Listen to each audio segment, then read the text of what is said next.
Good afternoon, and we want to welcome you to another episode of the Chimney and Fireplace Success Network. And we've set this show up because this is a question we often get. I'll get a phone call, and it'll be a service company, and they'll say, "Hey, we're getting ready to go. We're thinking about opening up a showroom." So I get this question a lot, and today I wanted to bring in a guest, and I've got a young man on here today that has a very successful chimney service business and a fireplace retail offering. And he also has fabrication capabilities and is a manufacturer. So he's really an entrepreneur. But we're going to talk to him today about the difficulties of operating all three of these types of operations. Cheryl, what would you say about today's episode and the value of what we're getting ready to talk about?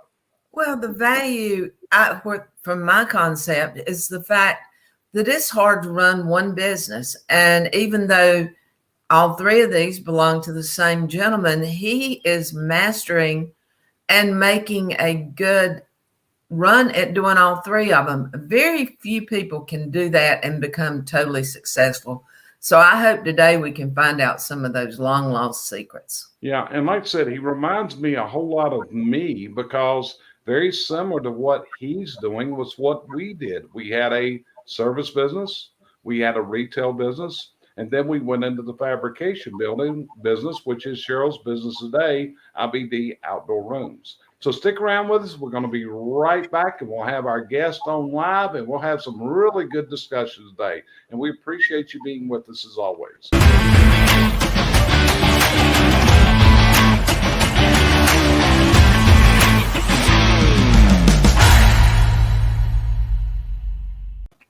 So we're back again, and I'm going to slide our guest right over here where he's in the big screen, and Cheryl and I are in the small screen. So this is our guest today. His name is Brion Barnhill, and he operates Barnhill Chimney, and we're going to get into what all he does here today in this show to go forward.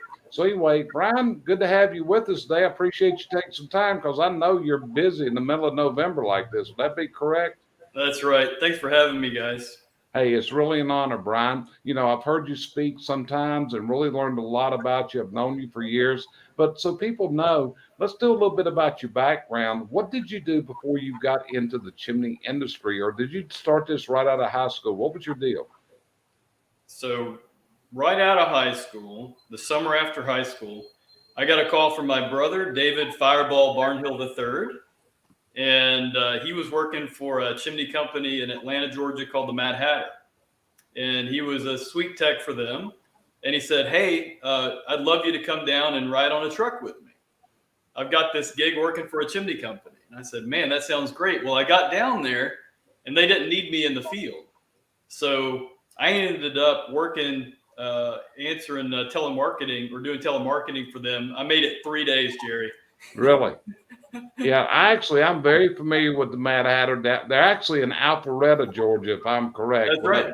They were in Alpharetta there. Yep. So I went down there and I worked. I made it 3 days on the line as a telemarketer. The big takeaway from my telemarketing days was that the first day at 18, I sounded like a baby on the phone, and I got yelled at so much, and it just bruised my ego so bad. And then day two, I thought, I don't have to be me. They don't know who I am. And there was another guy on the line. His name was Bob. And Bob sounded like the Vlasic pickle guy. "Hi, this is Bob with the Mad Hatter." And he closed so many deals over the phone reading that script. I'm like, I'm just going to be Bob. I don't have to be me. And then if I get shut down, it doesn't have to hurt my ego. So day two, I'm Bob. I start closing jobs. I'm like, "Hi, this is Brion with the Mad Hatter." Day three, I'm closing jobs. I'm like, "Hey, this is like my first gig out of high school. I'm doing pretty good. I'm feeling pretty good about myself." And Bob, end of day three, with his cane, and Bob was probably 78 years old. He comes by and he grabs me with this Vulcan death grip behind my neck here, and he leans in. He says, "Hey, kid, that's my thing." And it was terrifying. And so then the owner came to me and he said, Brian, listen, I don't know what happened. And you know, you were really starting to do pretty good, but you pissed off Bob. And he's our top closer. So this just isn't going to work out. And I was like, golly. And I'm thinking, what am I going to do? I'm down here in Atlanta. I guess, you know, I'll try to go back home to Kentucky, figure things out. And he says, do you have any computer skills? And we're talking 1995. So at that time, I had, which is laughable today, what might be considered computer skills. And so they paired me with the bookkeeper, and I got to learn the office side of things. And I did that for a handful of months, payables and receivables and payroll. And then they actually did get shorthanded in the field, and we all know how that goes. They scooped me up for the field, and the rest is history. I hear you, man. So at that point, so you decided to go. You're in Lexington, Kentucky. Is that where you're from originally? It is, yeah. And I worked for the Mad Hatter down there for 5 or 6 years. Okay. And then my dad had a heart attack, and he was up here. Well, I'm originally from South Alabama by the coast, but we moved so much growing up. It's, you know, I claim Kentucky as my hometown.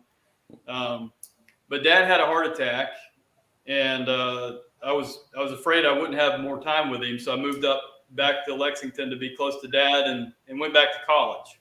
Mm-hmm.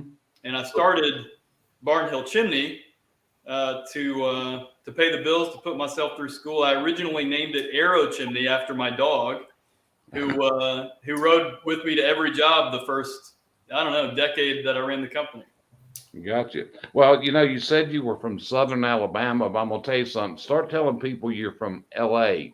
And when they say LA and say, yeah, Lower Alabama. I know a guy that does public speaking, and he does that all the time. Tells people he's from LA, and he says that's Lower Alabama for you people that are not from the South, you know.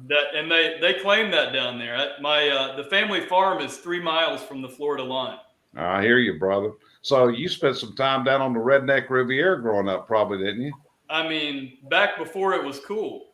Yeah. Redneck, for those folks that don't know, that's the Gulf Coast, and that's like spring break if you live in Alabama, Tennessee.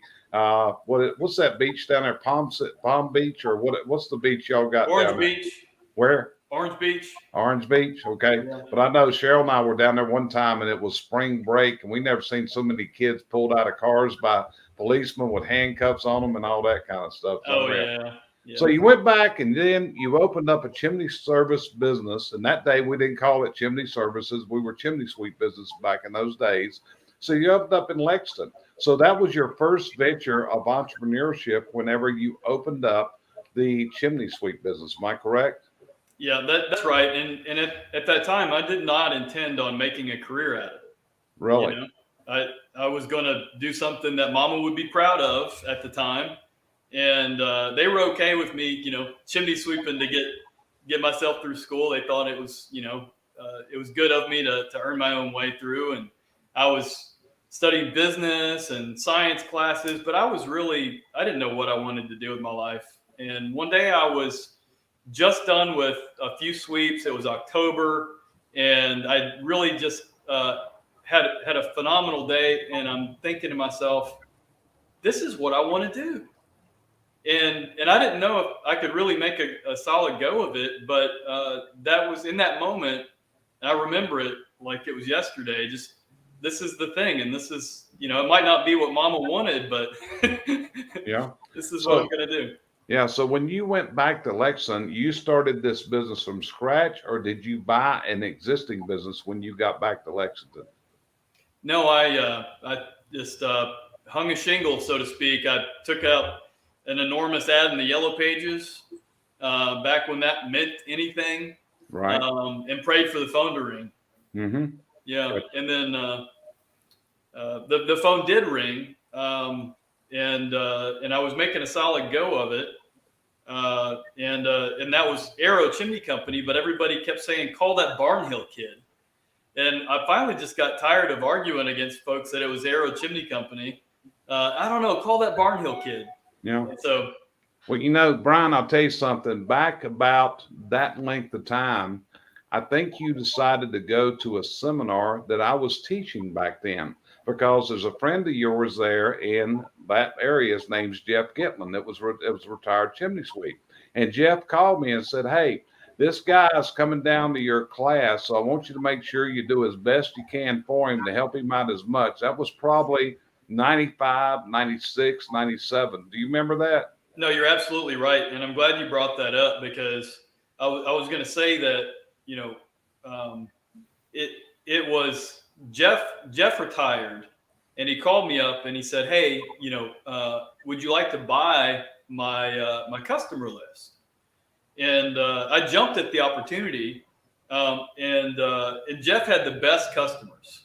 Mm-hmm. He had them trained. They knew what to do. They did whatever you asked them to do.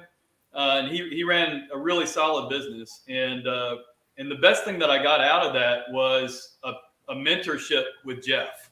Mm-hmm. And I wouldn't be where I am today without him. Right. And Jeff, listen, the town that Jeff lived in, I can still remember, it's called Nonsuch, Kentucky. Because actually, when I would drive up, I believe it's Interstate 75 going through, I can remember looking on the map because I knew he was near Lexington, but where in the world is Nonsuch, Kentucky? It's nowhere. Yeah. But that was back, we used to have a magazine, and there was a lady that published it there that he was her technical advisor. Her name was Jay Hensley. She's passed away some years ago, but Snooze Magazine also was based right there might have been at Nonsuch or Lexington or somewhere around there, if I remember correctly. Am I right? You're right. I met her daughter at a music event one evening many years ago, and she said, what do you do? And I told her I was a chimney sweep, and she said, oh, really? My family has a chimney sweeping magazine. Which is, nobody ever says that when you say I'm a chimney sweep. So right. I remember it.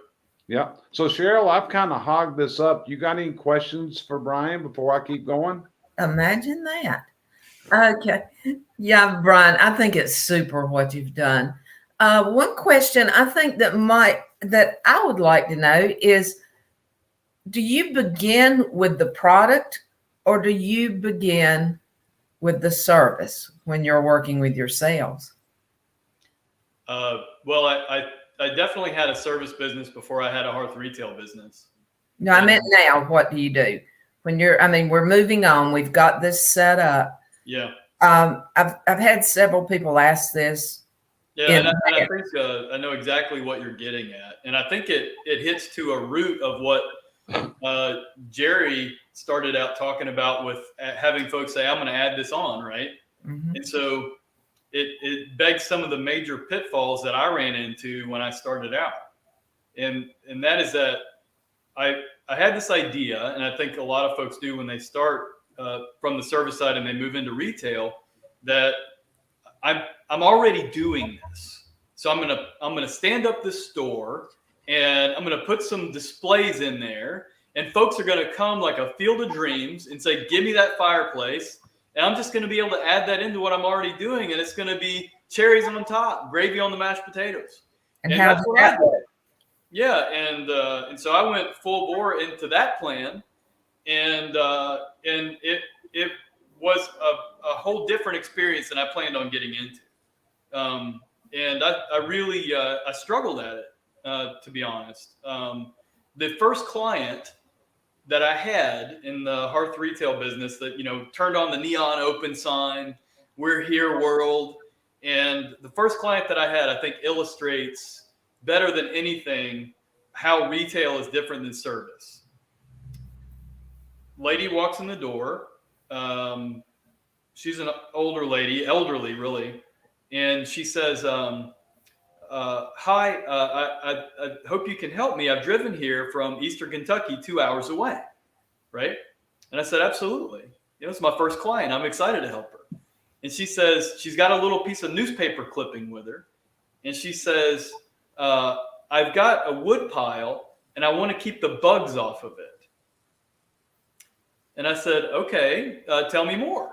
And she said, apparently you can wrap hemp rope around a wood pile and the bugs will crawl across it. And it, because of the coarse fibers of the hemp rope, it will damage their exoskeleton. and kill them, and the bugs can't enter into your home.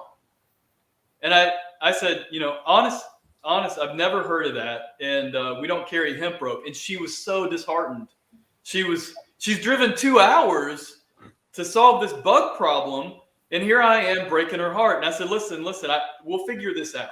So I went to Google and I found the hemp rope. And my first sale in the fireplace store was a roll of hemp rope that I bought online and mailed to her home so she didn't have to drive back to us. But I was over an hour. That took me an hour. I told that in 3 minutes, but it took me an hour with her. Yep. And when you have an open sign, you don't know who's going to walk in. And I think that and I could tell story after story, but what I learned was that the hearth retail business, it wasn't this add-on piece. It wasn't this like, oh, put up the displays and they're going to show up and I'm going to have this other income source, this other sales stream that I didn't have before, that I didn't have to devote more time, energy, attention, resources to.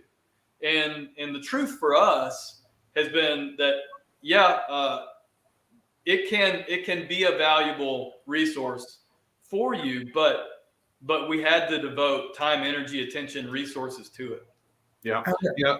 It's a funny thing when you said that about hemp and you were talking about your origins with hemp rope. Brian, there's a lot of people had an origin with another form of hemp many years ago in our younger lives. Okay. So when you're talking about hemp, that was the first thought that come into my mind is like, okay, I can remember hemp. It probably influenced a lot of people for their first thing.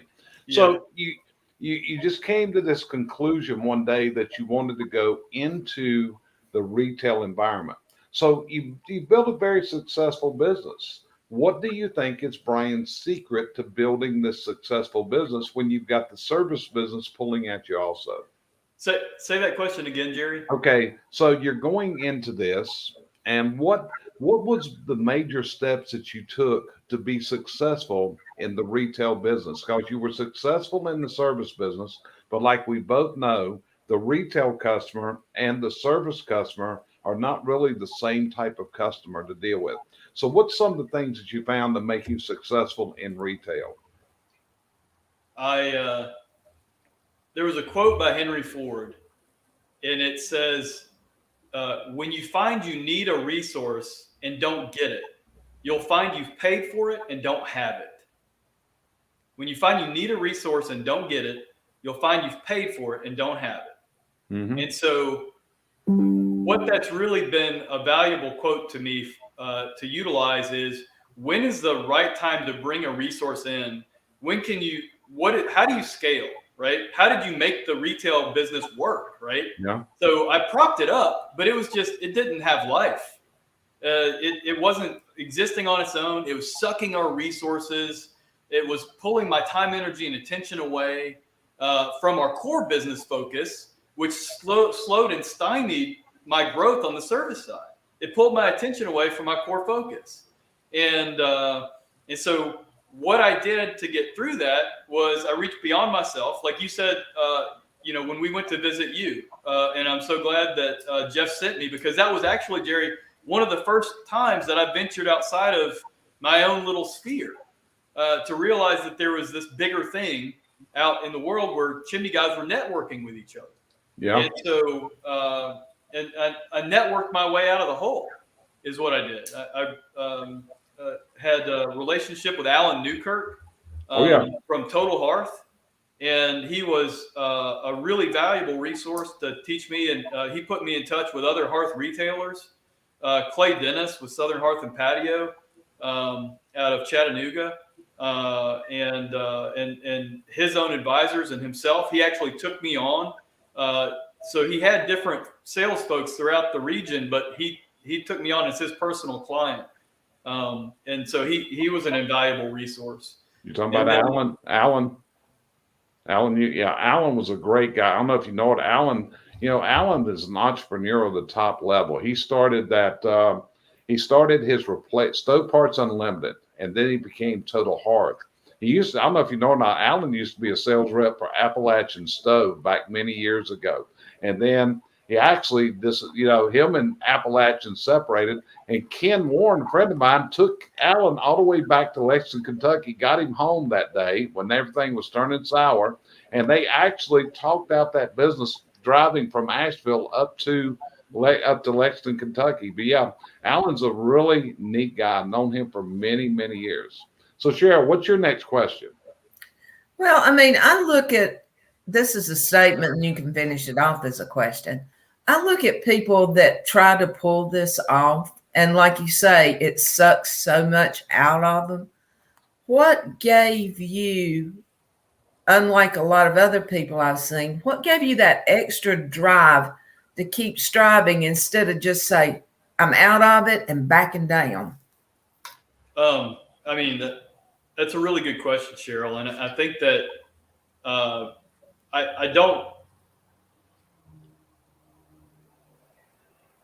I think I had enough success and enough of that not wanting to fail in me that it kept going. I think that one of the things that I feel like is so often not really talked about is the role of absolute dumb luck in people arriving where they are, and I feel like sometimes, here I was 3 years into a college degree of I don't know what I want to do. And I got in a chimney truck with my dog and I said, I want to do something different. And one thing led to another. And it's like if I got into a canoe with my dog and we're going down the river and all of a sudden it turns into the rapids and we're holding on, and then it goes over a waterfall and we're holding on. And then, 10 miles down and there's the press and they're like, how did you make it here, Brian? You're an amazing, canoe guy. You flipped and you rolled and here you are. And I'm like, I held on, So I think that a big part of it was just survival and hanging on and the next thing and the next thing, Yeah. So Brian, let me ask you this. When I ran my business like you did, I had two different brands, one for my retail and one for my chimney service. The chimney service was the Chimney Doctor Incorporated. On the retail side, we were the Fireplace Patio and Grill. Now, do you market yours under one common brand, or is there two brands there with different websites and all that, or is it all combined as one on your marketing side? It's all combined as one. So everything is Barnhill as far as, so if when they call, is the same phone number working are you calling the same phone number to get either business? That's right. Okay. So that's the way so that works for you very well at doing that. So you have one website serving a dual purpose here. That's right. And just recently we moved the store into a more visible location, and an interesting story about why we did that is I was listening to a neuroscientist talk about the architecture of our minds and how the geography of our minds places information.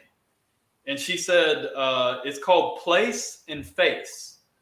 And she said, before we had language to be able to communicate, we were still evolving, but we knew how to find ourselves in space. So we would be able to navigate. And that part of the architecture of our brains is place. And then we also knew how to recognize each other by our faces before we had language. So we could still grunt and communicate and hand signals. So the architecture of our brains devoted a lot of room for places and faces. And so it was that concept that led me to think, the way we navigate in our communities is so much not a grid-like system. We say, oh, you turn left at the Old Oak and then you get to the bank and you turn right. And I thought if we had a location that was a monument style building, that folks would really begin to know us and learn about us from that. And that's what we've done most recently. And it's been really valuable. Yeah. So Sheryl, next question's yours. Basically, I think you've marveled most people in what you're doing, and actually the fact that you have them combined is another marvel, because most people cannot. It's kind of like taking twins and trying to make two out or one out of them, and you seem to have done it. Why do you think you did, and other people have so much trouble being able to hold them together and have to become two different entities as we did back in the past. I think I can hit on that. And it was that when you find you need a resource and don't buy it, you'll find you've paid for it and don't have it. And that was when I realized that I wasn't capable of doing it. I wasn't capable of running the service business and the store and keeping it all glued together. And I reached out and actually hired my first operations guy, Ryan Ball, who had a background in hearth retail, and then we also hired another guy, Matt Reed, who was a referral from Alan Newkirk, and so I've got these two phenomenal folks that are running this enterprise. And so I've got this brain trust, and that it's one where I recognized at a certain point, way too late actually, that I needed this resource, and I'd already paid for it, but I at least realized at some point that I needed to branch out. Right. So you've got a manager of the retail side, and you have a manager of the service side. Am I reading you correctly? We've got it carved out a little different, but I think that the thing that really has been the most valuable to us in the last couple of years was a business operating system called EOS. I'm very familiar. Book of Traction, Mr. Wickman. Yes, sir. I'm a firm believer of Mr. Wickman's principles. Yeah, me too. And Hope Stevenson gave me the book at a mixed group meeting 6 years ago, and I stuffed it. There it is. Yeah. I stuffed this book that she gave me in my glove box 6 years ago, and when I sold the truck, it was still in there during the pandemic, and I pulled it out and I read it, and I hired an implementer. And so when you said, who runs the retail store, what we have, we've implemented EOS. So we have an org chart that they call an accountability chart that flows. It's a system of management communication throughout the entire business. Right. Well, one of the principles of EOS is there's two different personalities. One is the visionary. The other is what they call the integrator. And to be honest with you, I call it the implementer. Okay. That's just my way of saying it, because every client I work with, this is one of the books I always recommend is Traction. And this is Grip, which is another book by Mr. Wickman also. But anyway, but where you've got that. So we have the visionary, and we have what they would call the integrator in Traction, which I would call the implementer. Which one are you? Are you the visionary, or are you the integrator? I'm the guy that thinks of crazy stuff. I love EOS, but one of the things that I have a super hard time with is the term visionary. I feel like it's so high-handed, but that's the box that they try to keep me in. Right. Well, see, the whole thing is, if you actually read that, and if you've read the book, visionaries have a low level of patience to get stuff done. Visionaries wake up in the middle of the night with great ideas, and somebody's got to tell the visionary, you really need to just roll over and go back to sleep on that one. We're not ready for that one. But it is. That's, between that and the E-Myth in my coaching practice, that's two of the basics that we work with right there of the systemize and stuff. But when I heard the Traction stuff, it was very unreal of where it went to there. So Sheryl, you got another question? Because I got plenty on my end. What I've seen here is you, as a young man, and compared to me and Jerry, you are a young man.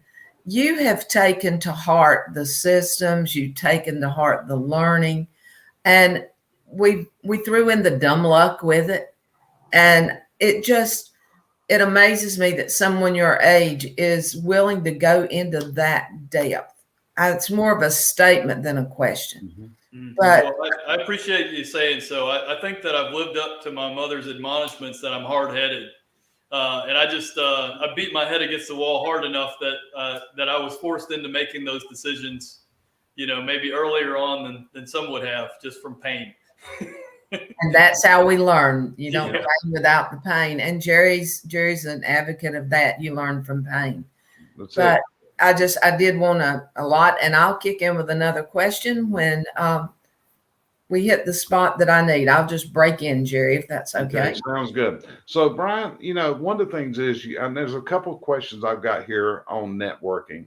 And I don't know if I even told you this when I contacted you, but I had this idea of doing today's interview. And I don't know if I shared this with you, but I had you in my mind. But I called somebody, his name's Tim Reed, and I said, Tim, I'm looking for someone that has an exceptional retail and service business. Who would you tell me to call for this interview? And guess who he told me? You. Okay.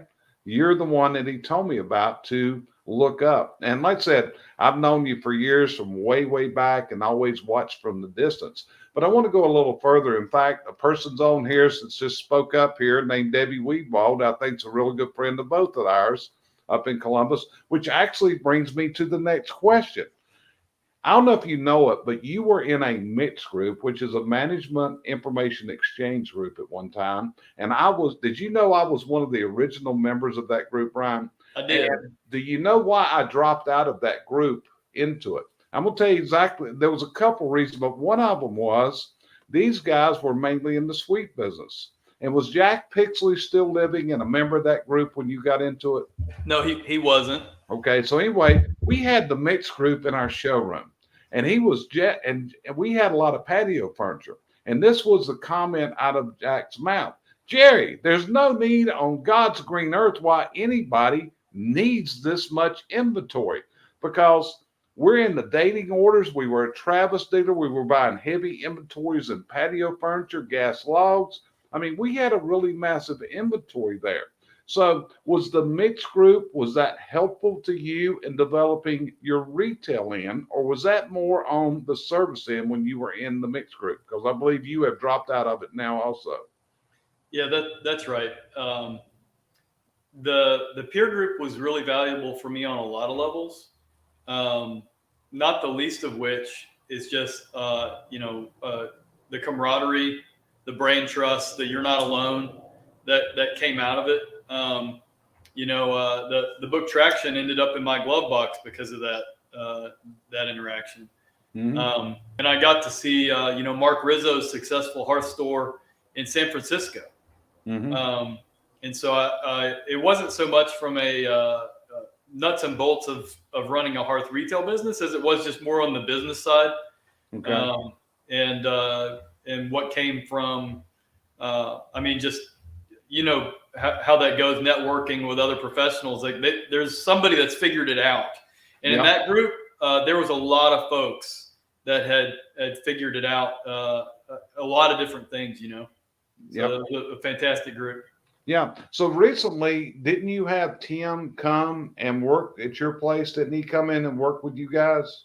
Absolutely. So when we set up the first retail shop, it was almost like a farmer getting a good crop, and then he builds on an addition to his house. Yeah. There's 4 different little offshoots. And so our hearth retail store that I originally built in the other building was not a thought through process. It was, it was a sort of a nightmare for the retail guys to try to walk a client. Let me take you over here. And okay, now let's go back over here. Right. And so, our implementer, Matt Reed, actually, same last name, and Ryan Ball, our ops guy, had met Tim Reed at a show, an HPBA show, and listened to his podcast. And so they said, hey, let's reach out to this guy and have him come in and help us set up the new store and consult with us. And so we did, and he actually helped us lay out this fireplace store. Mm-hmm. So he was involved in the design of the present store you're in right now. Absolutely, and that was really valuable. But the even more valuable than that was he really helped us with sales process in relationship to hearth retail sales. Yeah. And I think that was one of the things that I really just am ashamed to say how poorly I did at. I wasn't tracking door swings. He says, here I am on the service side. I've got Service Titan. I've got all the sophisticated tracking. Somebody walks in the store, they were in my way. Not really, but that we weren't tracking them. We weren't following up with them. They weren't getting the same level of service that somebody on my service side did. And Tim really helped us to develop systems around that, and it's really ramped up a lot since his help. Yeah, Tim and I do a lot of referrals back and forth. We've done each other's podcast and all that kind of stuff. And Tim's a really neat guy. A lot of times I tell him, I don't know how you keeping all the hats and them. But he also used to be a rock and roll singer. But I heard him singing one day. It's like, hey, you need to stay into this. You're not intended. Oh, come on. He was good.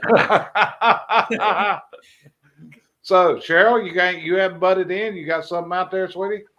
Well, this kid just amazes me. It really does, because I've seen so many try and fail. And like you say, the mixed group helped you. What are some other avenues that you think got you to where you were at? We had the mixed group. We had Alan with Jerry's help. What are some of the other avenues that if people would want to follow in your steps, where would you suggest? I started having challenges with cash flow, especially around the hearth retail piece, because as Jerry brought up, all that inventory. Well, I was running a just-in-time chimney sweep business. You need a cap, you build a cap. You need to go and build a chimney. The brickyard is literally on the street that our shop is on. We pick them up on the way, right? And so it was a cash-based system, and I could see it all, right? And when we grew to, oh man, it was seven or eight trucks, and I really was struggling to keep it all in my head. I was able to keep it all in my head up to a point. Have you guys ever heard about the M&M vibrating plate experiment? So that it's used to illustrate capacity and organizational systems. So they take a little vibrating plate, they dump a bag of M&Ms on it, and your job is to separate out all the colors. Well, so it's vibrating and they're mixing and they're trying to intermix, and you keep them all separate, right? Well, now you've got them all separate and you're keeping them separate, and they're trying to intermingle again, and then they dump another bag in on them. And I imagine like every bag of M&Ms is like another truck in the chimney business. Yeah. And it reached a point where, try as I might, I couldn't keep everything from intermingling. I was not able to keep my M&Ms separate. And that happened on like an organizational side where we talked about EOS. But it really happened in the sophistication around the controls around our finances. And in the inventory piece being chief among them.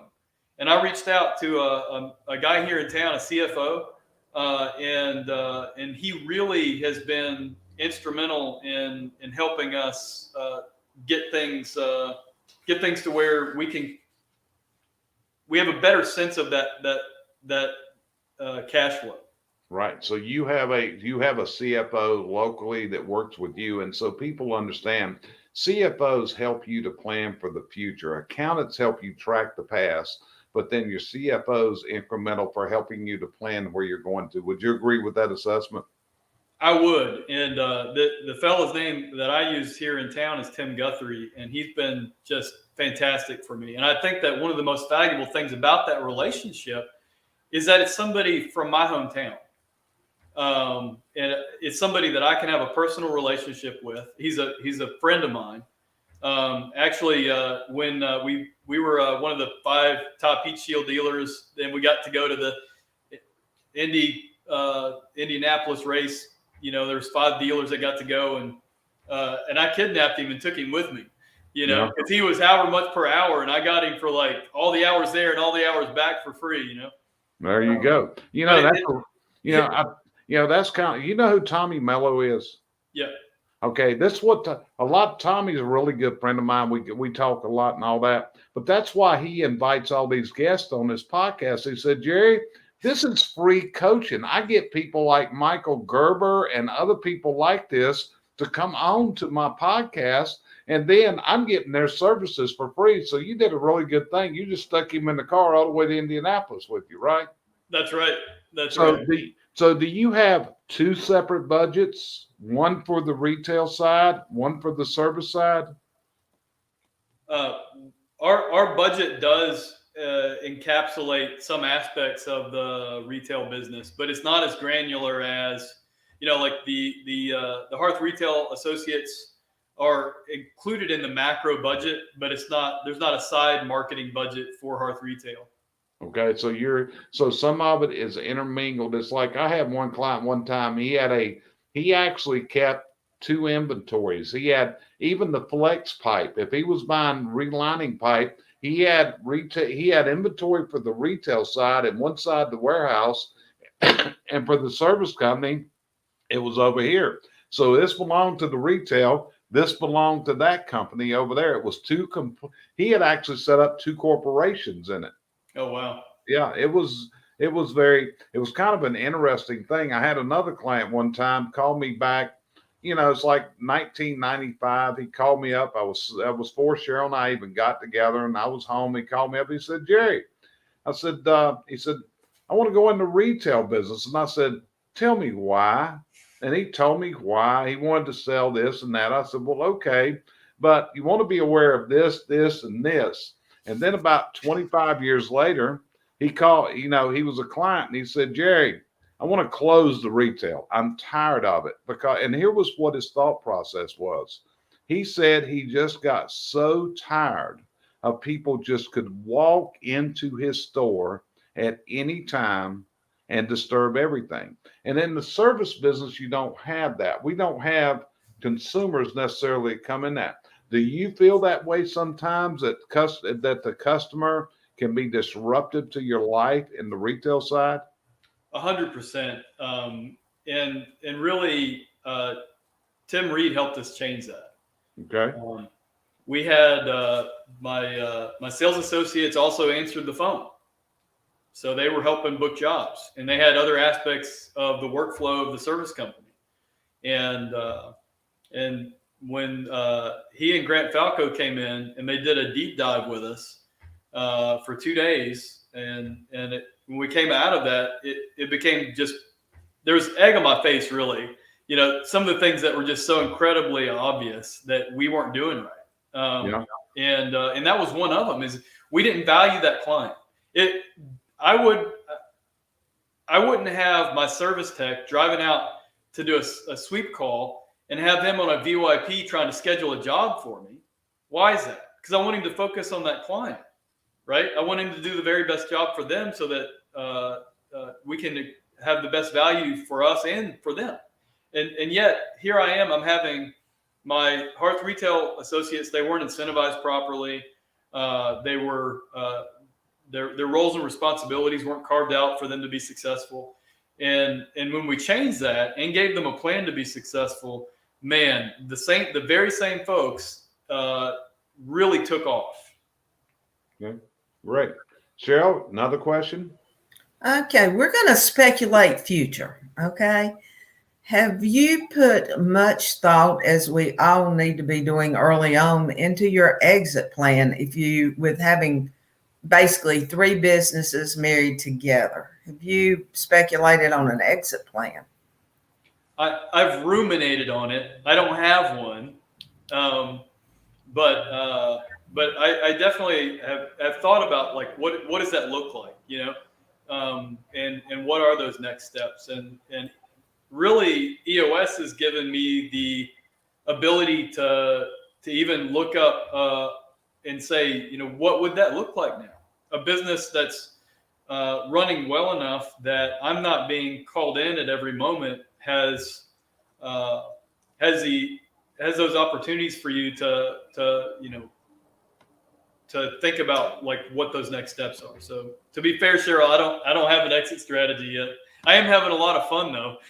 Hey, that's the main thing. And like I said, but keep in mind, we're up in 70s and you're not, so you will be here one day. So that does creep up on you, brother. Yes, you just got to be aware of that. Yeah. So what about your product mix, Brian? Is it just Hearth? Are you selling grills? Do you sell other products besides hearth products? I think the story around grills is a really good story about how I'm a visionary personality type, and also how you can have go after something that you're not ready for. So I designed a barbecue grill fireplace that I named the Firewall Grill. It was my shiny rabbit that I like to chase, and I got it on national TV 5 or 6 years ago. It was a fireplace grill, so you could go from grilling to chilling in seconds. It was a vertical stack so that the hot air rises, takes the smoke with it. So you could cook on this thing, stand right in front of it. It wouldn't smoke you out. It was a dream. Had an open coal bed with a tool that you use to move the coals around that we call it a bladinator, so that you could adjust your heat instantly, just like you would for cooking on a gas stove. And I had so much fun with that thing, and I traveled all over the country promoting it. And I'd be the first one to tell you, Jerry, I had no business doing that. I had no marketing plan, really. I had no manufacturing capacity. I was building these things by hands on handbrakes. And folks started seeing that thing, and I was getting calls from Japan, South Africa. I've installed these things all over the country. I made less than $0 and spent a lot of time and energy on it. And so that was my foray into barbecue grills. And so right now I've backed away from all of that, focusing on our core business. On the manufacturing side, we build chimney caps, and we have amazing delivery times. We get them to folks really quickly, and it's a very well-built product. And that's our core focus. No barbecue grills. And on the hearth side, it's fireplaces, and we do that right. Yeah. What's your mix there as far as gas, wood, pellet? What's your percentage breakdown at this point? Yeah. Well, surprisingly, it's moved from wood to where when we moved here on Winchester Road and have a dedicated focus, it's mostly gas. Really? Yeah. Yeah. And one thing I want to point out here, actually, when you opened this, there was a very nice retail store there in Lexington. It actually had been featured on the cover of Hearth and Home magazine. It was actually the month right before ours was featured back around 05, 04. But did that scare you at all that there was a really high-end shop there in town, or did that excite you to have that there? Well, when you look at the statistics about the number of homes that we're all actually in, and that gives me some hope that there was room in there for me to be part of the conversation as well. Yeah. But whatever that thing is that makes you not leap, I don't have as much of that gene, so that wasn't my problem. Gotcha. So Sheryl, what else you got? We got about time for one more question. You got a good one? I'm just in awe. I'm gonna pass on my turn because I know you're sitting there with some. Okay. So Brion, let's say that there is an enterprising young Brion, and I mean someone with your thought process out there, and they're listening to this. And he's kind of like you. He may have started up a chimney sweep business. He may even be out sweeping chimneys with his dog or his cat right now. Mm-hmm. But this guy or this gal is coming along, and they're starting to get serious, and they're thinking, and okay, I'm thinking about adding a retail showroom. I got about 4 or 5 trucks running now, and I think retail is my next avenue to go into. And if they called you, what would be the things you would tell them to guide them? Yeah, I would say come visit our store. Go visit stores near you. Talk to the owners. Really examine if that's the next step for you and why. Is that a move that you're making because the fact that you feel like it's something that you're ready for, that you're going to be able to devote time, energy, resource, attention to get what you want out of it? Is it something that you want to do, but maybe it's a few years down the road and you got to learn to pick to the stick to get there so that you're able to manage it successfully? And then I would also say that that it'd be a good idea to call some of these folks that that consult on doing exactly that and ask their advice. Because just like with EOS, I knew that I wasn't the guy that was going to hold my team accountable to the implementation of that business process. And it was expensive, but we hired a really fantastic implementer, John Fox, and we implement because of having his help. So I'd say that network as much as you can so that you don't have to make the same mistakes that I did. Well, failure is a pretty expensive tuition to pay. Mm-hmm. And a lot of times that's what you've got to look at. I mean, like I said, this is what I do. It's what Tim does. There's good people out there that can help you, but you got to reach out. And I like exactly what you said, because it's what I tell people. Get out, go visit some retail operations, go see what's happening out there. Go talk to reps in the business and what's successful, what's happening in that market area, what you got to do to be successful. So is there anything else you would share before we end this today, Brion? No, I don't think there is, but I've really enjoyed talking with you both. It's been an absolute pleasure. Well, it has been. Like I said, as I go through this, actually, I thought about when Jeff had told you that you were coming to that seminar, and he called me about it. It's like, a lot of us older, well, I'm just going to say it this way. A lot of us older guys out here like myself, Jeff, another person that I know you talked to, Victor M. Garden, you and Victor have had some conversation. I don't know. Did that come? Did you go to chimney sweep school to get that relationship with Victor that you have? Is that where that came from? I met Victor at a heat shield summit. I'm pretty sure it was a heat shield summit. No, it was a Lindemann U that was in Southern Florida is where we met. That's where you met him at. Yeah. Okay, I started to say you might have been in a Grateful Dead concert, because I love Victor. That's one of his places. Well, brother, I appreciate the wisdom you shared. I sincerely congratulate you. I watch a lot of people around the country, and I watch what's happening out there. And when I look for somebody that could be a great guy that's built this the way you have and gone forward, and I've seen, you building your manufacturing.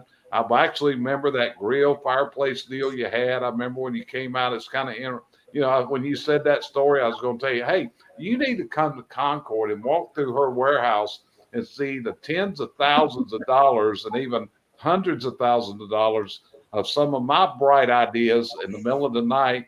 And I would just walk out there to the shop and you see her shaking my head. I had a guy that could build anything, Brian. So we would actually just go draw it out on paper, say, hey, we need this.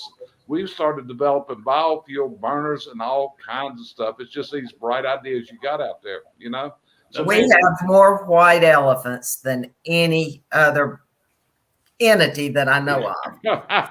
I'm sure he knows exactly what's going on, but it's a lot there, and that's what you're doing. So, brother, hey, I appreciate you being with us today. It's been a sincere pleasure. And sometime I come through Lex, I'm gonna stop and see you, catch you. I remember one time I was coming through and you were gone. I should have called you before I come to town, but next time I'm gonna yell at you before I get there and say, hey, I'm coming through. We're gonna have lunch today. How's that work? You got to do it. We have what's been rated the #1 barbecue restaurant in the country is right next to my neighborhood. Wait a minute. #1 barbecue in Kentucky? No, in the country. That's what I mean, but it's located in Lexington, Kentucky. Come on, Brian. He'll be there next week. Well, okay. You'll put it to the test, Jerry. I will put it to the test. You got it, brother. So anyway, appreciate you joining us very much so. And this has been the Chimney and Fireplace Success Network. This is sponsored by CB6 Success Group. And what our mission is, our purpose, what we do this show all about is to help people just like you to help you get to those business dreams. So if you need some assistance, listen to what Brian did you. Give someone like us. It may not be us. It may be Tim Reed. It could be anybody that can help you get to your business dreams. And with that, we'll see you next week on another episode of the Chimney and Fireplace Success Network.